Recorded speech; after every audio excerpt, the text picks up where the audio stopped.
to Stories Podcast. I'm your host, Amanda Weldin. Today we're sharing an episode of Stories Podchats, all about some of the books that Dan and I loved to read when we were kids, right in time for all your summer reading needs. For more episodes of Stories Podchats and for ad-free episodes, access to all of our ebooks, or to receive a thank you in a future episode, you can check us out on patreon.com/stories. Thanks. Enjoy the episode. Hello! Welcome to Stories Podchats. I'm your host, Amanda Weldin. And I'm your host, Daniel Hinds. How you doing today, Amanda? I am okay. We've been hanging out together all morning. No reason for me to ask, but I did. So anyways, Stories Podchats. And today we thought we'd talk about some of our favorite books when we were kids. This is a question we got of what were your favorite things to read when you were younger. And we thought we'd do an episode on it. And do you want to start, Amanda? Give us one of your favorite books. Yes. So I had a hard time choosing just books, and I have gone with a couple authors. And I'm going to start with one of the old classics, Roald Dahl, because I really loved Matilda, but I also really loved The Witches, and I loved Danny, Champion of the World. There are many, many books by Roald Dahl that I very much loved. But Matilda was probably my favorite. Matilda, also a classic movie featuring Mara Wilson and Danny DeVito and Rhea Perlman. None of that's important. I was going to say featuring the Trunch Bull, yes, the Trunch world Bull. champion, yes, hammer throw. Matilda is a book all about a little girl with special magical powers who goes to school and she has really crummy parents, and then she goes to a school where there's a really crummy principal. But then she meets a teacher named Miss Honey, and things start to go a little bit better for her, and it's great. Yeah, and there's magic. It's like magical realism. It's a really fun book. Probably if you're around our age, you've seen the movie. But no, it's still a great book for kids. The movie holds up. It's all great. Yeah, and other books by Roald Dahl are also really good. The Witches, which also is just recently a movie on HBO Max, and it's another like a movie from our childhood that was very scary. I don't recommend it. With the new Witches is also scary. Witches for slightly older kids, kind of scary. All right, Dan, you're up. What's one of your favorite books from childhood that you want to talk about? Pop quiz, hotshot. I like the first one I'm going to pick, the one I've selected, the one I brought here today, with no more preamble, is A Light in the Attic by Shel Silverstein. Now, this is really two books, A Light in the Attic and Where a Sidewalk Ends. I know he has others, but those were the two I grew up with. You are surprising me here choosing a book of poetry. Why is that surprising? I love poetry. I thought we were doing novels, and I'm excited. So tell us all about these books. So Shel Silverstein, he's really popular. He's a poet. He was like a travelogue writer, an artist. He did all kinds of stuff. But I think his best known works are, well, first of all, The Giving Tree, which we're not going to talk about today. The Giving Tree is fine. I also enjoy The Missing Piece. I like that one better. That's also Shel Silverstein. He has a lot of great stuff, but today I want to talk about his two books of poetry, A Light in the Attic and Where a Sidewalk Ends. And these are really kind of formative for me. I obviously write poetry still, and sometimes we write poems and songs for the show and all that. And he was a big influence. His stuff is, it's all over the place. He has like funny rhyming ones and kind of more straightforward, like just silly poems that don't rhyme, just kind of non sequitur stuff. I have, there was a poem, I don't remember which one it is in, but I'm like 98% certain it is Shel Silverstein. And if it's not, you can cut this out. But there is this one poem that I memorized from one of his books that I will recite for you now because I still know it. And it goes, "We gave you a chance to water the plants, but we didn't mean that way. Now zip up your pants." Because you get it, because it's about someone peeing on plants. Yeah, that's a good one. He's great. I have another one here. Sorry, it's gross. It's also a short one that I love. A genuine anteater, the pet man told my dad. Turned out it was an aunt eater, and now my uncle's mad. That's funny. These are really fun. I forgot, or I'm surprised you picked these ones, and I'm enjoying it. And also, this is a book too that has some really cool illustrations in it. It's all like black and white line drawings, but they're really fun and really like iconic. For these, they just sort of are evocative of this memory that these books, and I think they're great. He has a very distinctive illustration style, and it's like once you see it once, you'll recognize it anywhere. It's really great. It really fits his poems. Does he illustrate them too? Yeah, this is all his illustration. Oh, fun. I like that. All right, so Shel Silverstein's great. I would recommend for your kids pick up A Light in the Attic or Where the Sidewalk Ends, or both. Both great books of poetry and illustration. And here, why don't we read one more? Hot dog. I have a hot dog for a pet. the only kind my folks would let me get. He does smell sort of bad, and yet he absolutely never gets the sofa wet. We have a butcher for a vet, the strangest vet you ever met. Guess we're the weirdest family yet to have a hot dog for a pet. They're just great, silly poems, and I love Shel Silverstein, and I can't recommend him enough for all of you families out there. If you haven't already had him already, I bet you already have some books on your bookshelf by him, but his books of poetry, I think, have kind of fallen by the wayside compared to Giving Tree and stuff, and I definitely check them out. I actually would say, too, one of our earliest episodes was a poem that Dan wrote called, I think it's Who I Want to Be. Yeah, What I Want to Be. What I Want to Be or Who I Want to Be. And that poem I always felt like was like a very much in the style of Shel Silverstein, kind of like a tribute to him in a way. Yeah, very Shel inspired. Yeah, and so you could also check that out to hear Shel Silverstein's influence on Dan and his writing. So yeah, What I Want to Be is on Spotify. We have a lot of other songs and stuff on there, some older stuff you can check out. We'll probably put a new album of the newer music on there eventually too. But right now you can check out the Dog King theme and What I Want to Be and some older stuff on Spotify. And of all the new episodes too, they host a show now. Can I go next? So... Can I go next? You want to go next? Yeah. Well, you can, but hold on 1 second. Oh. So the next book we have is going to be from Amanda. I take my host duties very seriously. I'm the host. I go first. What's your book, Amanda? Okay, so the next book that I wanted to talk about, another one, so it's really, I'm talking about the author, and this one I definitely know how to pronounce his name, and it is Louis Sachar. He is, I think, probably most famous for having written Holes. That's what I was thinking. Yeah, and then there's also the Sideways Stories from Wayside School also great series, which are, yes, those are very, very funny. Holes is a great book. It came out when we were a little bit older, and I think it's for kind of older kids. Sideways Stories, I don't really remember like the content of those books, but I remember laughing so hard that I cried. And like, there's a bunch of them. They're like silly little chapter books. And it was, and it's all kind of weird. I don't know. Great. I should read those again. Anyway, but the book that I wanted to talk about today was, I think, a lesser known work of his called "There's a Boy in the Girl's Bathroom." Do you know that one? No. Okay. I love this book still as an adult. I've read it more recently because it's one of those books. Okay. You read it when you're a kid and you like get it and it's good, but then you read it when you're an adult and you're like, oh, I see what he was doing there. And really, this is a book all about learning and growing and changing. And also it's a book about therapy, which I love because I'm a therapist. I don't know if you guys know that, but I'm like a mental health clinician. And this book is it's about a boy named Bradley who is known as like the bully in school and is known as, and he doesn't ever do his homework and all that kind of stuff. And but he's really, really lonely. And we kind of get to see what it's like on the inside for him, like how he's actually feeling and stuff like that, and why he comes across as a bully all the time. And then also we get to see how scary it is for him to sort of decide, I want to be something different and I want to do something different.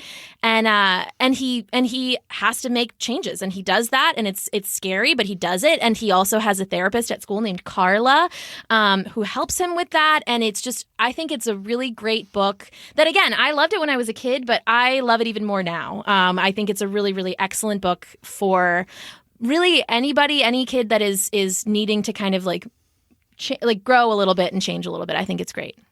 Yeah, and of course that was followed up with the less successful sequel, A Koi in the Girl's Bathroom, about a fish named Bradley who learns to swim. No, it was not. There's a Boy in the Girl's Bathroom by Louis Sachar. Excellent, excellent book. That's a wonderful book. Yes. I thought you were the host. Do you want to send it over here? All right. Dan, what do you got for us next? Can I get there with a little more energy, Amanda? I need some... All right, Dan, you're up. What do you got to show for us today? Wow, I'm pretty hyped up coming into this segment. My other favorite book, and Amanda knows this, everyone knows, it's Hatchet. Hatchet is a great book. It is a tale of survival in the North American wilderness. A boy is taking a bush plane to visit his father, who has moved out to the middle of nowhere after his parents' divorce. The plane crashes, and the boy, named Brian, armed only with a hatchet, which is like a small axe, is crashed and stranded alone in the middle of the Canadian kind of Pacific Northwest woods, and he has to survive. And it's a really great book. I mean, there's nothing sort of that inappropriate in it. You can kind of read it at any age that you can read it. just about survival and kind of self-reliance. And there's a lot of like interesting nature things and kind of, I don't know, what would you say? Like, honestly, so I don't really remember a whole lot of the details of this book, but I do remember, I did read it. I know I read it in the 5th grade because I remember the classroom and I remember the bookshelf, and it was a good book. It was really interesting. It was really absorbing, and I don't really remember. He's a kid by himself and he has to figure it out. So it's a lot of problem solving and a lot of resourcefulness and resiliency, and it's also a book about like being okay with being by yourself, I think, too. It's about being by yourself, and it's also about, it really is a lot about self-reliance. It's about, there's a lot of points in the book where like, basically, as a kid, because, as a kid, everybody's helping you all the time, especially when you're younger, and as you get older, a lot of getting older is realizing that some things you just kind of have to step up and do yourself. And a lot of the book is about that, of him realizing that I'm alone here, and if I want to survive, I have to take responsibility for myself. And he kind of steps up, and he sees like what he's capable of when he's put in the situation. And it's just a really great book. Nice. So that's Hatchet. I love it. Do you have another one? Okay, yes. So in keeping with my theme of not actually choosing any specific books, but I've chosen authors. 3 for 3. Next, I have chosen a series of books. But I chose that because I knew that Dan has also read these, and that's a mutual favorite of ours. And they are the Encyclopedia Brown books. Encyclopedia Brown. So Encyclopedia Brown is like a kid detective, and the books are all like little mysteries that Encyclopedia Brown solves. Like kids coming to him and being like, I think this person cheated in this spelling bee, but I don't know how. And then like Encyclopedia Brown figures it out. And the fun part about it is that you read the story and then you get all of the information that Encyclopedia Brown gets, and then he'll say that he figured it out, but then you have to also figure it out, and then you have to flip to the back of the book to know how he knew it. So you have the chance to like put all the information together and figure it out for yourself. And sometimes you get it, but a lot of times you don't, because Encyclopedia Brown is really smart. When you get it, you feel really clever. They're really fun. And you can read them each one in a sitting. Each book will have like 10 or 15 mysteries, whatever. Really fun for kids, fun for adults too.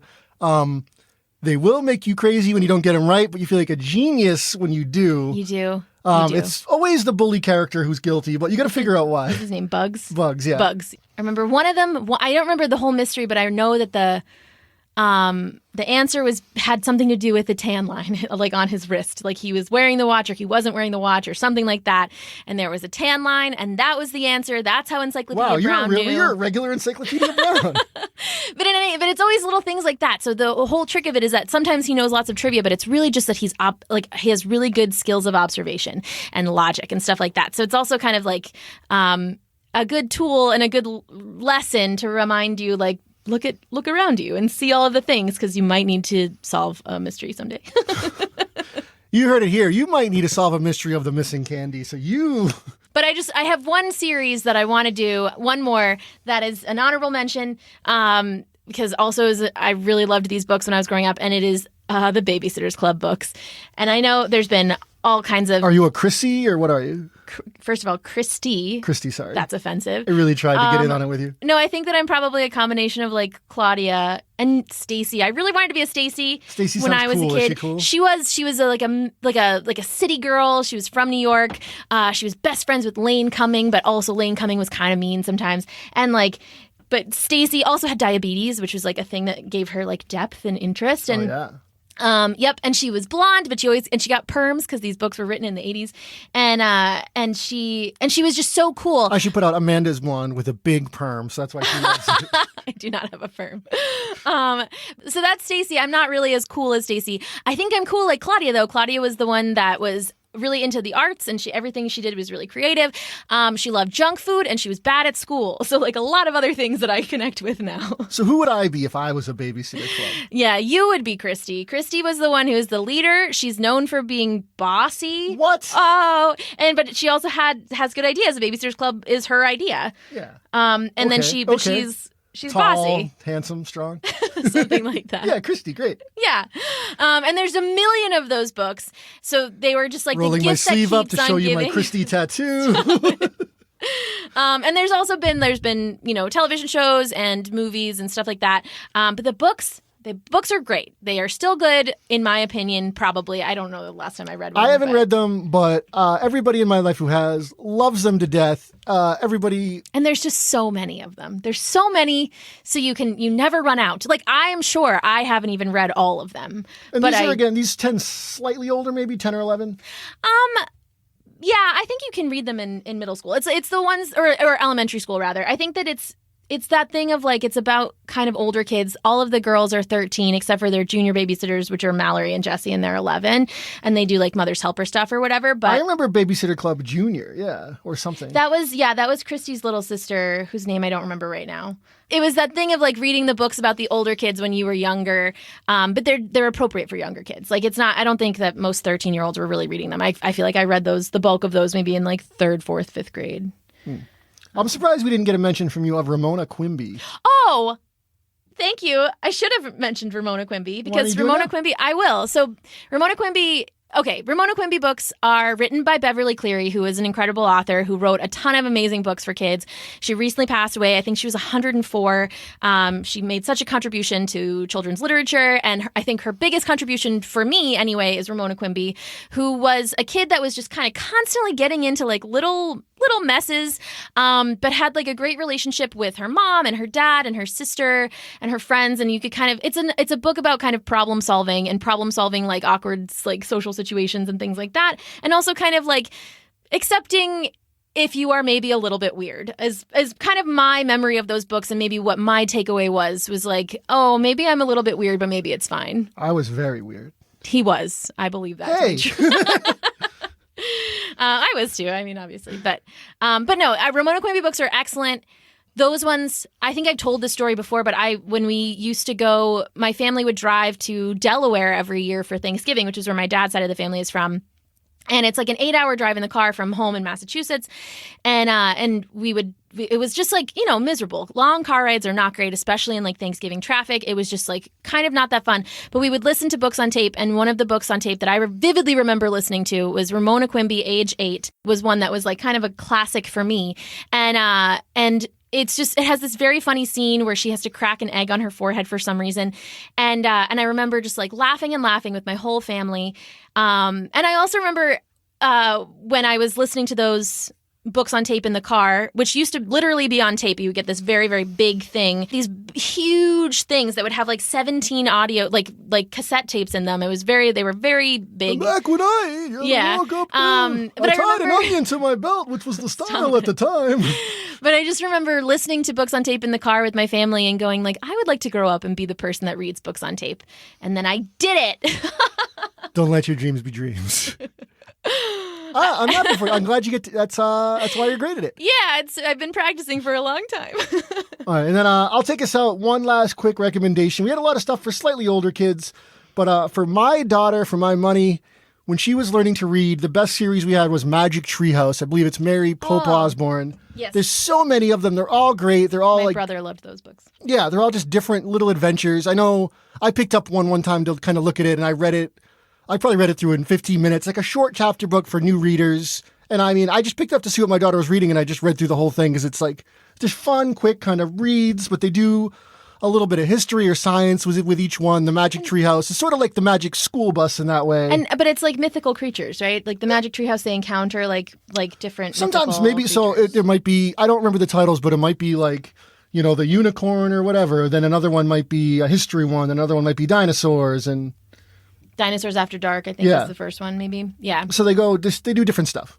Yeah, those are good. I remember my brother reading those. I think they might have come out like when I was just slightly too old for them. Yeah, and you can get all of them really cheap in like big boxes and find them used. And my daughter read like every single one, and she came out with a really great reading level and a love of reading that's kept going. So I really recommend those a lot. Yes. And all of these books, too, you can definitely find at your local library, which I recommend because I love libraries very much. And I have a lot of memories when I was a kid of going to the library with my dad and picking out books there. And that's like a big, I love the library. So, and all of these books I would have read initially from the library copy before I got to own one. Yep. Used bookstores are great too. You can get them on Audible. Use our promo code if you want to listen to them. And you can also find a lot of audiobooks now you can rent through libraries as well. So check out your local library. They have audiobooks too.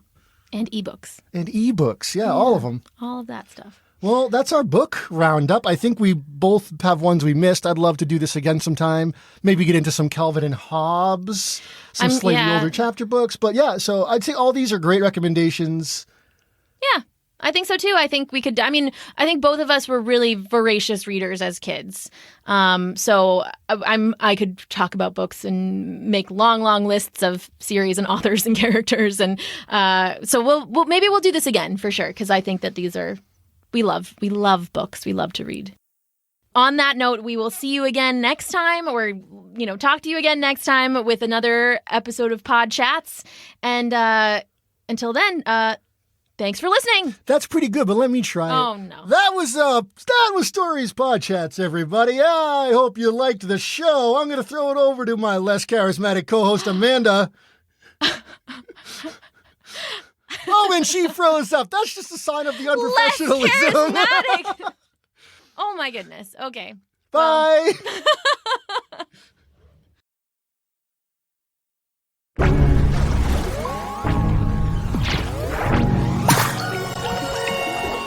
Thanks for listening.